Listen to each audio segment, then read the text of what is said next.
buenas tardes, aprendices. Vamos a dar inicio a la clase número 7 de inspección de calidad en productos textiles.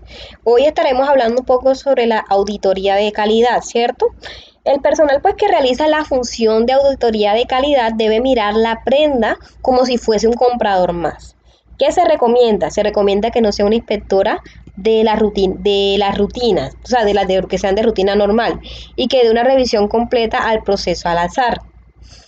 Bueno, también se debe crear un comité que sea auditor de la calidad, pues que actúe por fuera de la empresa y lo más aislado posible de sus labores interiores. ¿Por qué? Porque pues necesita tener una opinión que sea totalmente imparcial, ¿sí? Como si fuese un comprador más. La integración. Bueno, ¿qué integración debe haber en este proceso? Que la gerencia, la producción, ventas, calidad, diseño y ojalá una persona ajena a la empresa, pues que actúe como si fuese un simple comprador. Las exigencias deben hacerse sobre modelos que sean modelos vivientes, en los que se examinarán pues varias prendas y tallas. Como norma de tipo práctico se debe examinar varios modelos y como mínimo 10 prendas por modelo, o sea que sean escogidos al azar. Este comité debe dividirse como tal en dos grupos, uno que se encargue de analizar las fallas de costura, es decir, de la confección, y otro que analice la adaptabilidad como caída de la prenda, el color, etcétera. A este comité le corresponderá actuar sobre las características subjetivas de la prenda, ¿sí? O sea, lo que tiene que ver como de forma más visual, más como la primera impresión, ¿sí? Bueno, estas prendas deben clasificarse en un formato, pues por ejemplo de esto se puede observar aquí les puse un formato, acá podemos ver el modelo, que es un solo modelo, acuérdense, acá podemos encontrar la característica de confección que hablamos y la característica de caída de prenda, y acá podemos encontrar la ubicación de las 10 prendas que vamos a elaborar sobre un solo modelo. Y aquí podemos encontrar también las observaciones que encontramos en medio de esta auditoría. Bueno, ¿qué pasos hay que seguir para nosotros poder tramitar una queja? Recuerden que hablamos un poco de eso. Es algo que de pronto en algunos casos va a ser inevitable. Vamos a encontrar clientes que van a tener quejas o reclamos referente al producto que adquirieron. Entonces, ¿qué hay que tener en cuenta? Primero, pues la atención debe ser tan rápida como sea posible. O sea, no podemos ignorar al cliente, no podemos ignorar la situación porque obviamente eso a nosotros no nos da buena imagen. Dos, debe ser una forma equitativa y totalmente técnica. O sea, no vamos a darle prioridad a un proceso y no a otro. Y pues 3, se recomienda diseñar un formato para quejas y reclamos. Por lo menos acá podemos encontrar el formato que podría servir para una tramitación de quejas. Aquí podemos encontrar el lugar y la fecha de la compra, la magnitud de su uso, si ha sido enviado a lavandería, a cuál lavandería, el lavado, si fue lavado en agua, fue lavado en seco, qué tipo de secado tuvo, qué tipo de planchado y temperatura, qué tipo de detergente usó para lavar, el tipo de cliente y uso que da la prenda, si es repetitiva, si es esporádica, etcétera. Cómo y cuándo detectó el fallo, y pues aquí en este caso se juntaría prenda pues que está siendo, digamos, devuelta a este formato. Entonces aquí tenemos un ejemplo de un documento para tramitar las quejas. Bueno, al nosotros admitir el reclamo, debemos tener en cuenta lo siguiente, o sea, nosotros para poder aceptar el reclamo, porque pueden haber casos en que listo, la persona, el cliente se quejó, pero resulta que no fue falla de nosotros, sino que el cliente tuvo que ver en que estuviese ese fallo. ¿Qué hay que tener en cuenta? Primero, si hay indicios de que hubo un uso inadecuado de la prenda. Dos, si hay indicios de que hubo un mantenimiento inadecuado. Tres, si realmente es una falla de calidad o no. Cuatro, si la falla es de materia prima. 5, si la falla es de materiales que sean auxiliares, si la falla es en el proceso productivo, si la falla se presenta por varios motivos y pues se deben recomendar finalmente las acciones correctivas, ¿sí? Bueno, metiéndonos más con el tema de inspección, ¿qué es la inspección? Es una actividad que no se le añade valor al producto, pero es un factor de costos, sí, factor, perdón, del costos. ¿Qué modalidades de inspección vamos a encontrar? primero la inspección objetiva. ¿Cuál es esa? Esa es aquella que se lleva a cabo a través de una medición, es decir, de longitud, de peso, de resistencia, etcétera. Pues el resultado es una magnitud, pues en términos generales, física. Bueno, vamos a encontrar la modalidad de inspección subjetiva. En esta interviene el juicio del inspector, o sea, sus propias impresiones son el resultado de esta modalidad de inspección. Esto pues admite dos modalidades, la cuantificada, que es el criterio del inspector, pero cuantifica algo, por ejemplo, si está bueno o está malo. Y la que es apreciativa, que no hay ningún tipo de cuantificación, es solo una afirmación, un ejemplo, por lo menos el tono, la caída de la prenda, etcétera. Este como tal representa la subjetividad pues total. Vamos a encontrar tipos de inspección. De esto ya hemos hablado un poco, pero entonces acá vamos a hablar de todas las que vamos a encontrar a la hora de realizar el proceso de inspección.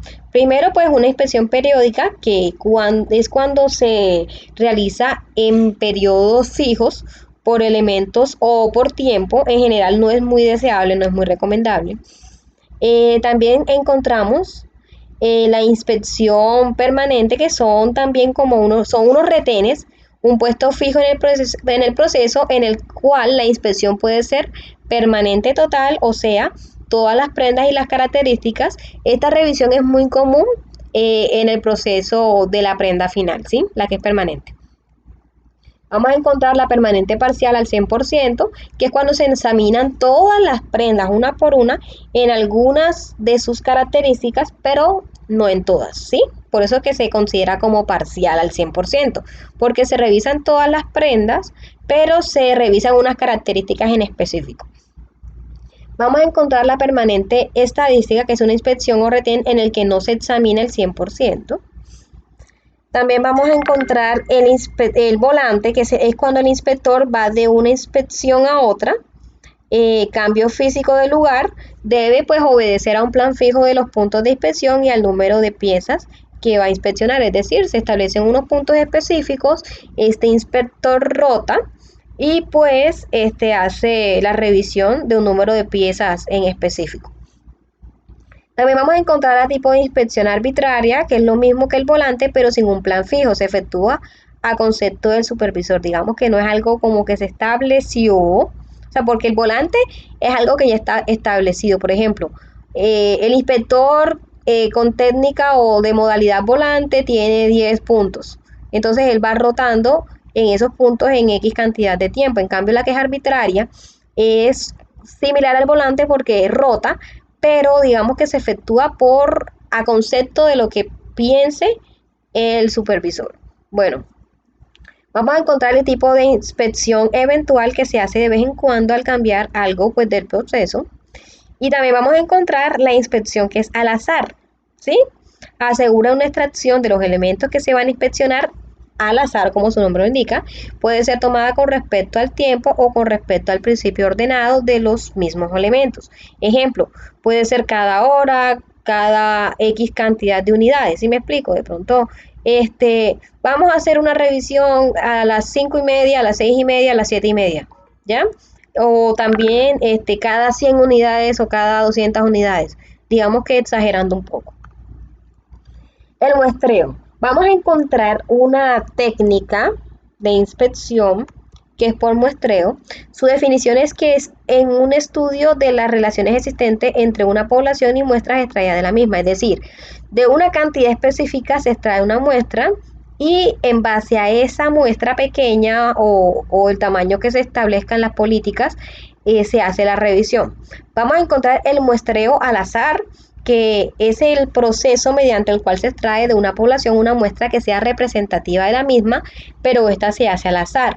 Puede hacerse en base en una tabla de números aleatorios o con base a unas cantidades físicas o convencionales o especificadas por la empresa.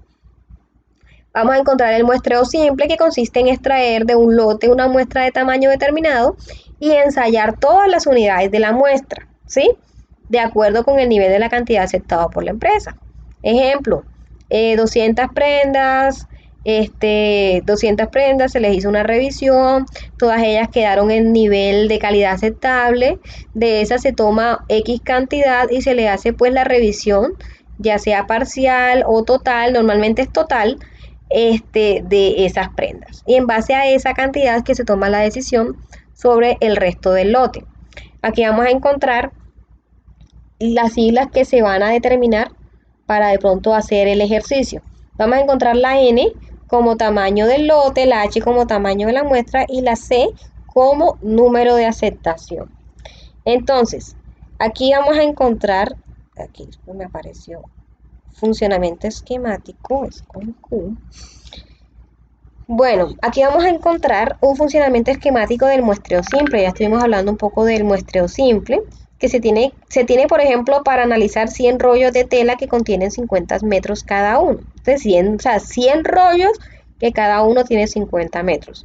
El tamaño de la muestra es de 200 metros, ¿ya? El número de aceptación es de 10 metros. Bueno,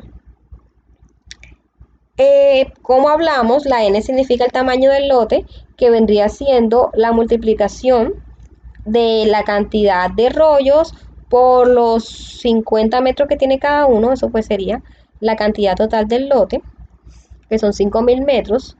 La H, que es el tamaño de la muestra, ya hablamos de que la muestra es de 200 metros. Y la calidad, perdón, la calidad no, sino que se me fue aquí. Quedamos que en este caso el número de aceptación es de 10 metros. Entonces, vamos a inspeccionar una muestra de N piezas, ¿sí? Si el número de defectos hallados en la muestra no es mayor que el nivel de aceptación o el número de aceptación, se acepta el lote. Pero si es mayor que el número de aceptación, no se acepta el lote. ¿Sí me explico? Entonces, quedamos que se hace, o sea, el máximo aceptación son 10 metros. Si es mayor del número de aceptación, o sea, es decir, si no es mayor, perdón, del número de aceptación, es decir, que está dentro de los 10 metros revisados y que está todo en orden, el lote se acepta. Pero si supera el nivel de aceptación, no se acepta el lote. Entonces, chicos, con esto damos por finalizado la clase del día de hoy y pues estaremos especificando un poco más sobre este tema en la siguiente clase.